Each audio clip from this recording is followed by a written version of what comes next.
कहते हैं कि वक्त से लड़कर जो नसीब बदल दे, इंसान वही जो अपनी तकदीर बदल दे। वक्त से लड़कर जो नसीब बदल दे, इंसान वही जो अपनी तकदीर बदल दे। कल क्या होगा ये कभी मत सोचो, कल क्या होगा ये कभी मत सोचो। क्या पता कल वक्त खुद अपनी तस्वीर बदल दे, क्या पता कल वक्त अपनी खुद तस्वीर बदल दे। सिस्टम, डाइजेशन सिस्टम के अंदर हमने स्टडी किया था, सबसे पहले मुख की बात की थी, माउथ कैविटी, फिर हमने पढ़ा टीथ का, फिर हमने जो हमारी जीभ है उसका टेस्ट वगैरह कैसा होता है, कहाँ कहाँ टेस्ट होता है, वो चीजें पढ़ी। अब आगे बात करते हैं। अब यहां तक अपना कंप्लीट हो गया, उसके बाद आती है, क्या आती है, ग्रसनी और दोबारा ग्रास नली, यानी फेरेक्स और इसोफेगस जिसको बोलते हैं, वो चीजें आती है। ठीक है, तो ग्रसनी की बात करते हैं। ग्रसनी कहते किसे हैं?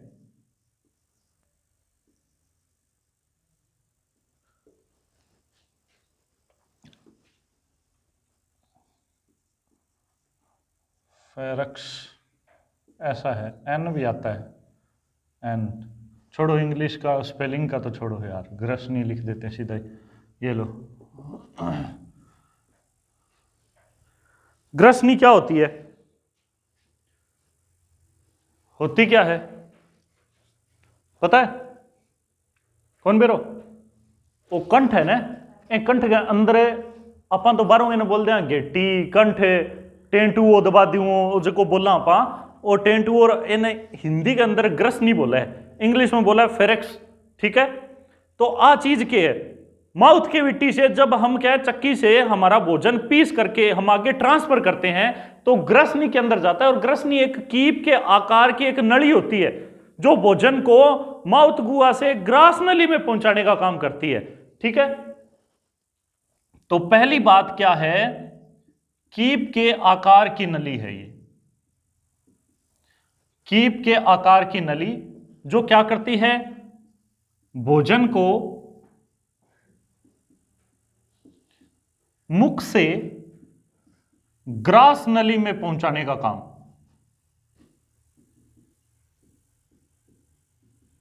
ग्रास नली में पहुंचाने का काम इसका होता है। कीप के आकार की नली भोजन को मुख से ग्रास नली में पहुंचाने का काम होता है ग्रसनी का। अब भोजन कहां चला गया हमारा? ग्रास नली में, इसोफेगस में।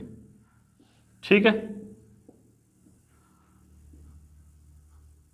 इसोफेगस के अंदर हमारा भोजन गया।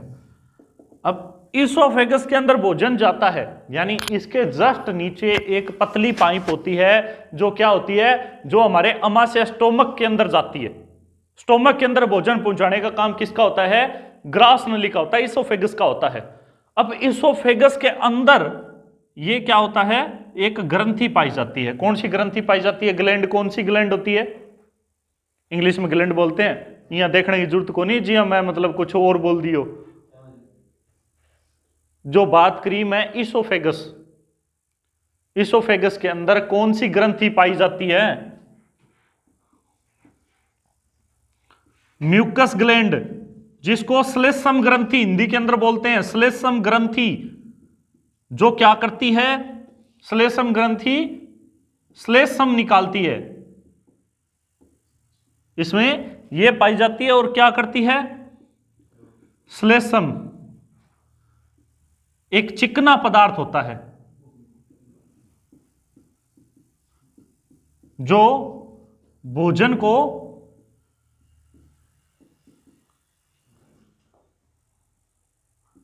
ट्रांसफर करने में मदद करता है, ट्रांसफर करने में मदद करता है। समझे? तो श्लेष्म का काम यह है कि अब जब हमारे ये पाइप है, ये अगर चिकनी हो जाएगी तो भोजन आसानी से क्रॉस हो जाएगा, उसमें दिक्कत नहीं आएगी।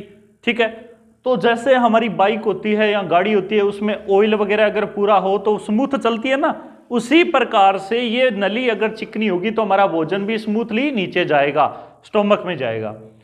नेक्स्ट, इसके अंदर और क्या होता है? इसके अंदर कर्मांकुंचन की प्रक्रिया, कॉन्ट्रैक्शन की प्रक्रिया, वो होता क्या है? कर्मांकुंचन प्रक्रिया क्या होती है? फैलना और सिकुड़ने की प्रोसेस होती है इसमें। ठीक है, कर्मानुकुंचन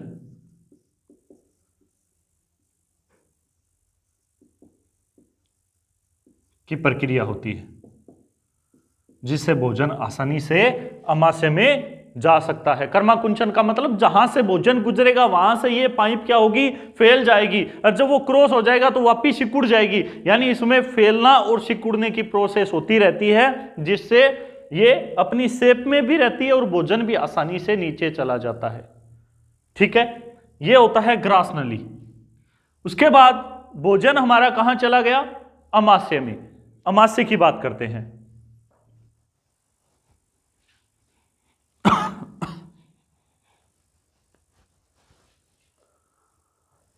तो चलिए अब स्टोमक की अमाशय की बात करते हैं।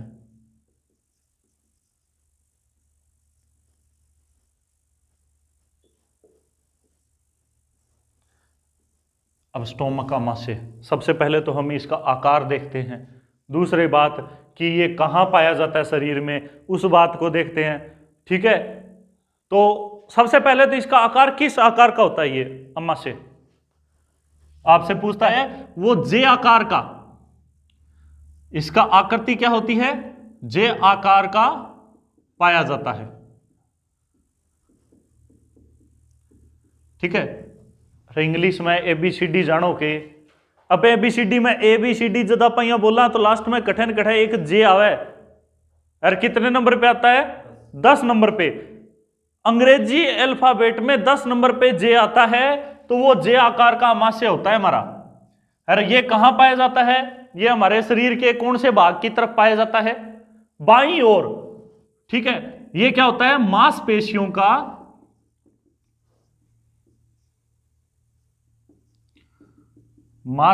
का थैला जो बाईं ओर पाया जाता है, बाईं साइड। अब बाईं साइड तो जानते होंगे, राइट और लेफ्ट जानते होंगे, इंग्लिश में तो जानते हो, हिंदी में नहीं जानते। ठीक है, तो कौन सा होगा, लेफ्ट साइड पाया जाता है। लेफ्ट साइड हमारा ये पाया जाता है। नेक्स्ट बात आती है कि जो अमाशय है, अमाशय के अंदर भोजन जब जाता है तो कितने टाइम तक रहता है। भोजन अमाशय में 3 से 4 घंटे, भोजन 3 से 4 घंटे रहता है। और इसके अंदर क्या होता है, एंजाइम्स मिलते हैं। और फिर क्या होता है, एंजाइम, कौन सी ग्रंथि निकालती है एंजाइम को, कई तरह के एंजाइम निकलते हैं, वो कौन सी ग्रंथि निकालती है, गैस्ट्रिक ग्रंथि। ठीक है, याद होगा, गैस्ट्रिक ग्लैंड या गैस्ट्रिक ग्रंथि, एंजाइम गैस्ट्रिक ग्रंथि निकालती है। ठीक है भाई साहब, मान लिया निकालती है। अब एंजाइम के अंदर कौन कौन से एंजाइम पाए जाते हैं, ये तो एक रस हो गया एक तरह से, और ये जो जूस निकालती है, एंजाइम निकालती है, ये जो रस होता है इसको क्या बोलते हैं, गैस्ट्रिक जूस या जठर रस। इंग्लिश में इसको गैस्ट्रिक जूस बोलते हैं और हिंदी के अंदर जठर रस बोलते हैं इसको। अब इस जठर रस में एंजाइम जो होते हैं वो कौन कौन से होते हैं, इसके अंदर एंजाइम कौन कौन से पाए जाते हैं और उनके नाम क्या क्या है, काम क्या क्या है, ये चीजें देखते हैं। तो चलिए कौन कौन से एंजाइम पाए जाते हैं जठर रस में, इतना नोट हो गया तो आगे चलते हैं।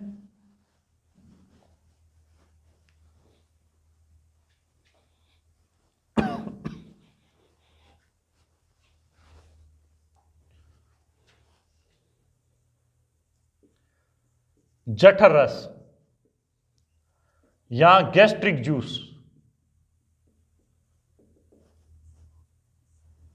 तो देखिए सबसे पहले हम बात करते हैं इसके अंदर एंजाइम नंबर फर्स्ट की। फर्स्ट एंजाइम कौन सा होता है, पेप्सिन। पेप्सिन एंजाइम निकलता है। 2 नंबर पे बात करते हैं तो कौन सा, लाइपेज। 3 नंबर पे एंजाइम कौन सा, रेनिन, 4 नंबर पे HCl, ये एंजाइम निकलते हैं। अब पेप्सिन जो एंजाइम है इसका काम क्या होता है, लाइपेज का, रेनिन का और HCl का, इनके काम क्या क्या है? इसका पीएच मान कितना होता है? पीएच मान मतलब power of hydrogen, power of hydrogen capacity कितना होता है, कौन से नेचर का होता है, ये चीजें पढ़ते हैं। तो सबसे पहले तो मैं इसकी बात करता हूं, कंप्लीट इसकी कर लेते हैं कि इसका पीएच मान होता है वो कितना होता है, 0.9 से लेकर के 1.5 के बीच में होता है। यानी प्रकृति कौन सी हुई, कौन सी प्रकृति, सुनाई नहीं दिया, एसिडिक, राइट, यानी अम्लीय प्रकृति का होता है। अब देखो, मतलब आप लोगों को समझा रहा हूं, इसका मतलब क्या है, सूरज को दिया दिखाने वाली बात है, ज्ञान बहुत है आप में, वो बात अलग, आप शेयर नहीं करते किसी के साथ।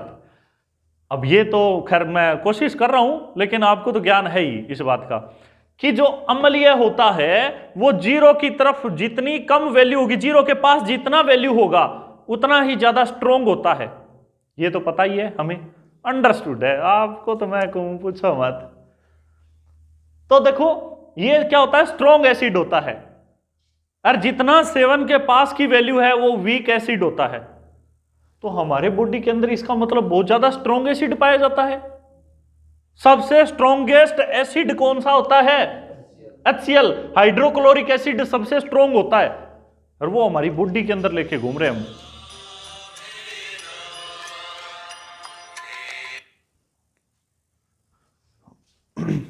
वो हमारी बॉडी के अंदर लेके घूम रहे हैं, इसका मतलब हम बहुत बहादुर है।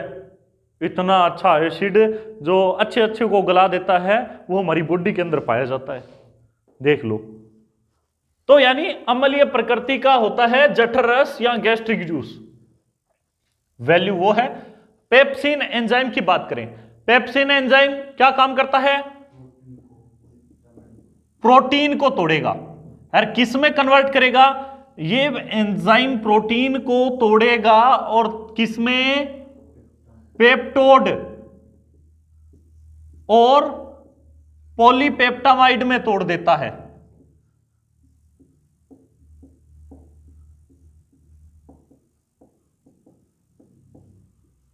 इसमें तोड़ना, इसमें ब्रेक कर देता है, ये किसमें, पेप्टोड और पॉलीपेप्टामाइड में ब्रेक करता है। लाइपेज, लाइपेज जो होता है वो हमारी फैट को डिकंपोज करता है, यानी वसा का अपघटन, वसा को तोड़ना, ब्रेक करना, वसा का अपघटन करता है वो लाइपेज एंजाइम करता है, ब्रेक करना। रेनिन, रेनिन का काम क्या होता है, दूध को दही में कन्वर्ट करना, दही में बदलना, ये इसका काम होता है। आपने देखा होगा छोटा बच्चा होता है उसको हम दूध पिलाते हैं और जस्ट ही वो वोमिटिंग कर देता है, इतना जल्दी दही आता है बाहर, यानी हमने दूध पिलाया और चंद सेकंड के अंदर वापिस उसने वोमिटिंग कर दी, और वापिस वोमिटिंग किया तब दही निकला। तो इतना जल्दी प्रोसेस हमारे यहां तो नहीं होता, घरों में रसोई में तो नहीं होता इतना जल्दी, लेकिन हमारी बॉडी के अंदर हो जाता है। क्यों, क्योंकि एक एंजाइम पाया जाता है रेनिन, और ये क्या है, दूध को दही में बदलने का काम करता है। ठीक है।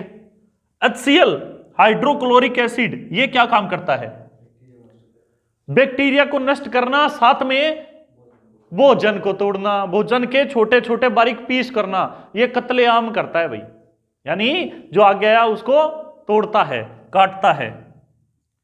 ठीक है, तो हम कह सकते हैं बैक्टीरिया नष्ट करना तथा भोजन को तोड़ना, ये इसका काम होता है। ये जठर रस के अंदर हमारे इतने एंजाइम पाए जाते हैं जो ये काम करते हैं। अब देखिए हमारा भोजन किस फॉर्म में आ गया, लिक्विड फॉर्म में। अब इतने एंजाइम हमने एक साथ भेज दिए और ये मार काट करेंगे तो यानी हमारा भोजन तो बेचारा एकदम लिक्विड फॉर्म में आ गया, पेस्ट बन गया। अब वो पेस्ट किस नेचर का हो गया, एसिडिक, अम्लीय नेचर का हो गया। अब इतना एसिड हो गया तो हमारे पेट में प्रॉब्लम करेगा। तो इस प्रॉब्लम को छुटकारा पाने के लिए कहां से कुछ और रस आता है, कहां से आता है वो रस? ये यकृत से आता है, लीवर से आता है। हमने पढ़ा था कि पाचन तंत्र का भाग लीवर नहीं होता, लेकिन वो सहयोग जरूर करता है पाचन क्रिया में। पाचन क्रिया में सहयोग करता है यकृत। वहां से क्या चीज आती है वो देखते हैं भाई। चलिए, इतना नोट हो गया तो आगे चलते हैं।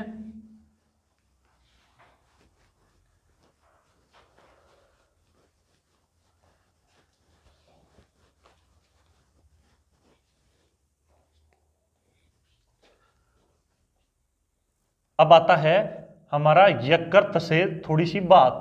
हमारा यकृत का टॉपिक अलग रहेगा, हम नेक्स्ट सेशन के अंदर यकृत को कंप्लीट पढ़ेंगे, लेकिन अभी तो हम पाचन क्रिया के अंदर थोड़ा सा यकृत का रोल है वो ही पढ़ते हैं। तो यकृत से क्या होता है, यकृत के अंदर एक गल ब्लेंडर पाया जाता है जिसको हिंदी के अंदर पित्ताशय बोलते हैं। पित्ताशय।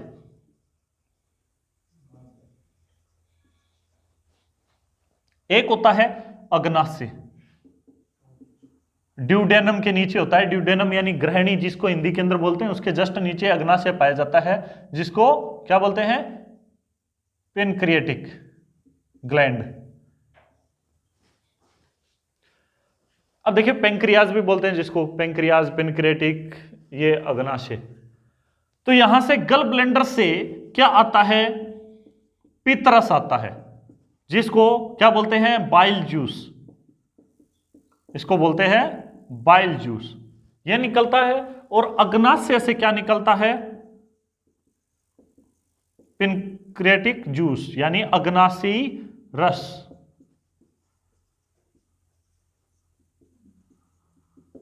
यह निकलता है। अब ये दोनों मिल करके ये हमारे अमाशय के अंदर आते हैं। ये क्या है? यकृत से निकलते हैं, जो यकृत के अंदर पित्ताशय पाया जाता है उसके अंदर से पित्तरस आता है, अग्नाशय से अग्नाशयी रस, और ये दोनों मिलकर के और ये एक जो रस होता है, जूस होता है, वो निर्माण होता है। और इसका पीएच वैल्यू कितना होता है? कितना होता है? 8.5 के तकरीबन होता है। इसका पीएच वैल्यू कितना होता है? 8.5 के तकरीबन होता है लगभग। और इसका प्रकृति कैसा होता है? क्षारीय। क्षारीय यानी बेस नेचर का।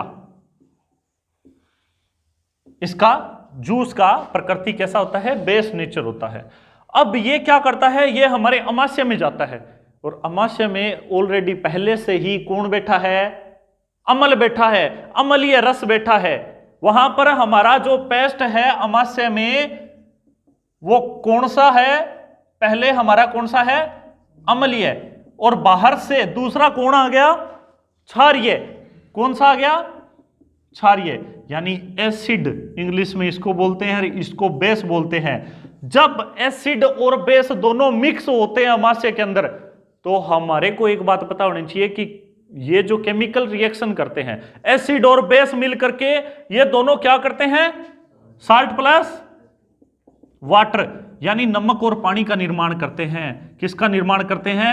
नमक और पानी का निर्माण करते हैं। और साथ में ये क्या जाते हैं? उदासीन यानी न्यूट्रल हो जाते हैं। जब एसिड और बेस मिक्स होता है तो ये दोनों उदासीन हो जाते हैं और साल्ट प्लस वाटर का निर्माण करते हैं। ये याद रखना, ये हमारे केमिस्ट्री के अंदर भी काम आएगा। ठीक है, ये बनता है। तो अब हमारी बॉडी के अंदर जो पेस्ट है, इन दोनों जूस की वजह से हमारा पेस्ट है वो क्या हो गया? उदासीन हो गया, न्यूट्रल हो चुका है, उदासीन हो चुका है। अब ये उदासीन जो पेस्ट है ये हमारी बॉडी के अंदर से कहां जाएगा? छोटी आंत में। अब नंबर आता है छोटी आंत का, लेकिन थोड़ा सा उससे पहले एक इंपॉर्टेंट बात बता देते हैं कि हम कहते हैं हमारे को तेजाब हो गया, बॉडी के अंदर क्या है? एसिड बन गया, कहते हैं ना। और हम एसिड जब बनता है तो हमारा एक घरेलू इलाज क्या होता है? हम भाग के जाते हैं शॉप से या मेडिकल से, इनो लेके आते हैं, इनो लेके आते हैं और एसिड वहां से ठीक हो जाता है। तो ऐसा क्यों होता है? एसिड तो हमारी बॉडी के अंदर बना और इनो के अंदर क्या है? बेस है। तो एसिड पहले से है, बेस हमने ले लिया एक्स्ट्रा, तो ये दोनों मिक्स होकर के हमारा तेजाब खत्म हो जाता है, एसिड खत्म हो जाता है, उदासीन हो जाता है वो। और वो किस में कन्वर्ट हो जाते हैं? जल और पानी में, साल्ट प्लस वाटर में, इसमें कन्वर्ट हो जाते हैं। समझे? तो ये था हमारा अमाशय से रिलेटेड पूरी बात। अब हमारा नेक्स्ट लेक्चर के अंदर हम पढ़ेंगे छोटी आंत की बात। ठीक है, अब हमारा जो लिक्विड पेस्ट बना हुआ है वो कहां जाता है, वो जाता है हमारा छोटी आंत के अंदर। ठीक है।